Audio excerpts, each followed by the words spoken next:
Hi, my name is Denise, and I wanted to make this video to let you know a little bit about the whole food plant-based diet and also calorie density specifically. So just to give you some background, I became vegetarian about 21 years ago, and I became vegan 10 years later.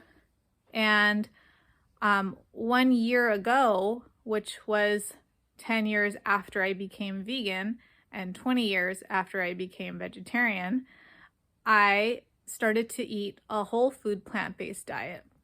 Previously, when I was vegan, sometimes I would eat healthy, and most of the time I would eat the packaged vegan junk food, or, cheese pizza with diet cheese, very oily, and veggie chicken nuggets that were fried and dip it in oily, vegan ranch dressing. It was very high fat. And so a year ago, March 2020, I started eating whole food plant-based meals, snacks, and everything. And I started to lose a lot of weight. I was 163 pounds March 2020, and I lost 40 pounds. So I went down to 123. And this is all because I completely changed the way I was eating.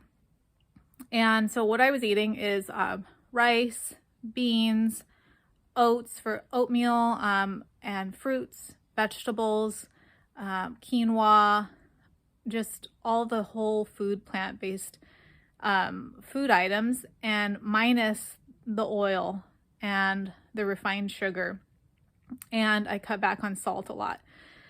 So when I did this and I wasn't eating the processed packaged foods, then I started to just lose a lot of weight.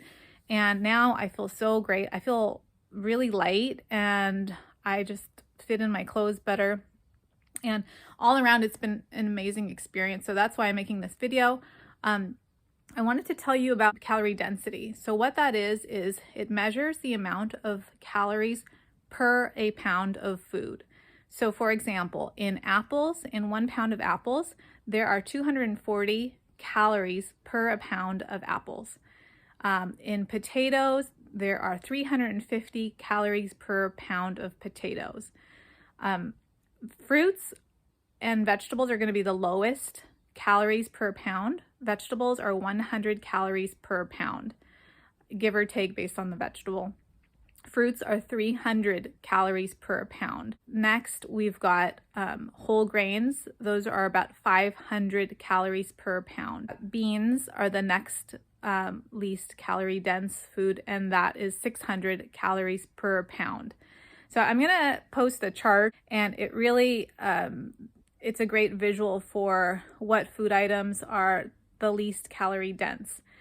The point of calorie density is you want to fill up on the least calorie dense foods and just eat that and get full on that, because it will make you full. And you don't want to get full on the high calorie dense foods. You want to get full on the low calorie dense foods, because that's how weight loss can occur. One thing I want to mention about oil is it's a misconception that we need oil in our diet. A lot of people think olive oil or avocado oil or coconut oil is good for you, but it's just such a high concentration. And really what oil is liquid fat. We don't need to be consuming that much. We will get the oils, when you eat avocado, coconuts, nuts, vegetables, certain vegetables like soybeans. That's how soybean oil comes. There's so many different oils, but you can just, olives, you can just eat the olives. Those are very high in salt, but you can get the oil for your diet from the whole food itself. And that's really the way we need to consume oil, not directly like liquid fat. It's just too high in calories. Oil is 4,000 calories per pound. It is ridiculously high, and it's just not something we need to eat. So I cut that out of my diet, and I am so happy that I did. The only challenge is that everywhere you go, whether it's a restaurant, the grocery store, it's in everything. And in some cases, you'll have like 2 or 3 different kinds of oil in one specific food. Not to mention the refined sugar, and then of course salt.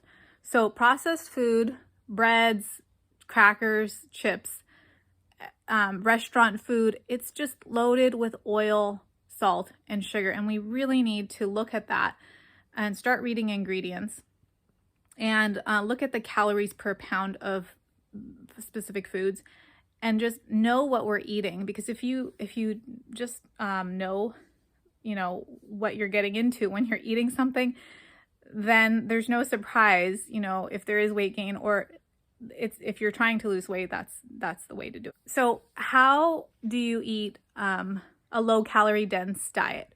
Well, it requires some research in the beginning, and I'll put some links in the description of different food items that are salt, oil, sugar, free or low in those areas, so that you can clear your pantry. So that's what you want to do first. Clear your pantry, clear your fridge of all the junk food, chips, chocolates, whatever it might be for you, crackers, just the processed snacks, cheese, meat, of course. You want to get those out. Eggs. Get everything out of your fridge. Clear your pantry and your fridge. Start with a clean slate and just fill it up with all the good whole foods, grains, beans, vegetables, fruits, potatoes, tofu, tempeh if you need that meaty texture. Mushrooms are great for that too. If all you see in your kitchen is healthy food, then that's what you will eat. And really, another important tip is, you might taste the difference in the beginning. Well, our taste buds are used to the oil and the sugar and the fatty tasting foods and all the salt too. We're used to that. So we will need to retrain our taste buds. And in doing that, there will be a transition period maybe for you where you might say, oh, this doesn't taste that good. Well, make it taste good. You can do that. You can add, liquid brags or nutritionally salt. A little bit of salt, I think, is fine. At least that's what we do in our family. We do use a little bit of salt, just not the quantities that are found in packaged foods and restaurant food. So when you retrain your taste buds, you will just enjoy the huge amount of food that is available to you, and you will feel good that you're eating pure, clean foods. The more people that can eat plant-based and whole food and low-calorie dense foods, the more there will be a shift in our standard American diet, which hopefully will one day not be so standard anymore because it is so unhealthy. And we just need to open our eyes to that and see how healthy we can be.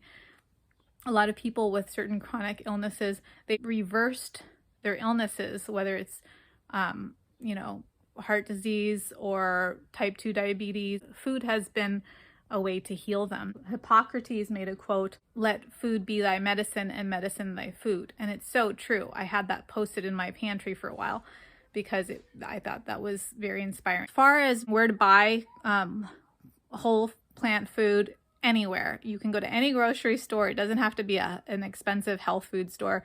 You can go to any grocery store and they will have beans and rice and veggies and fruit and potatoes, tofu, tempeh. The last thing I want to mention is that eating this way, whole food, plant-based, is extremely cost effective. If you're worried about the cost of eating healthy, it is very affordable because what is the cost of grains and veggies and fruit and beans? It's extremely affordable. So it's probably the cheapest way to eat out of all the diets. Now, if you eat a vegan diet, typical vegan food like the Gardein packaged foods or Daya or any of the new vegan brands, Impossible, Beyond, any of that stuff, not to knock them because I think it's great that we're moving away from eating animal products. I think it's amazing. But all of that stuff is going to be expensive and it isn't plant-based. So you want to avoid that as much as possible. That's the processed junk food that's vegan. And you don't want to be a vegan person who's eating junk food. You want to be a whole food, plant-based vegan who's taking care of their body and it feels great and it's just priceless and you want to just tell the world about it. So thank you for listening. I appreciate your time and have a great day. Bye-bye.